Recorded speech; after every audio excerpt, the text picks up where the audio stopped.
Nicolás Maduro, menotté, escorté d'agents américains, voici le président déchu du Venezuela à son arrivée dans les locaux de l'agence fédérale antidrogue à New York. Nicolás Maduro tente de faire bonne figure. Il souhaite bonne nuit et bonne année en anglais à ceux qui l'accueillent. Son arrivée par hélicoptère dans la nuit à New York a été filmée en direct par les télévisions nationales. Son visage dissimulé sous une capuche, sa silhouette sombre et celle de sa femme, traquée par les caméras. Nicolás Maduro a ensuite été transféré dans une prison de Brooklyn, sous les cris de joie de quelques dizaines d'exilés vénézuéliens. Ils sont venus en personne assister à la chute de celui qu'ils qualifient de dictateur.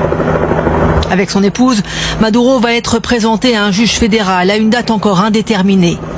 Ils devront répondre, selon cet acte d'accusation, de narcoterrorisme et d'importation de cocaïne aux États-Unis. Donald Trump assure prendre le contrôle du pays désormais. Mais la Cour suprême du Venezuela a ordonné de son côté à la vice-présidente d'assurer l'intérim. Et Delcy Rodriguez s'est exprimée depuis un endroit inconnu. Nous exigeons la libération immédiate du président Nicolás Maduro.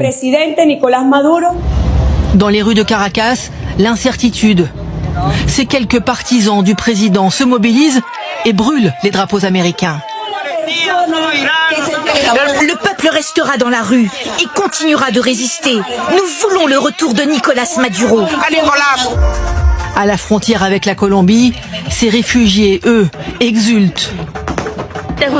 C'est un rêve qui devient réalité pour les Vénézuéliens. Ça fait 25 ans qu'on subit la dictature.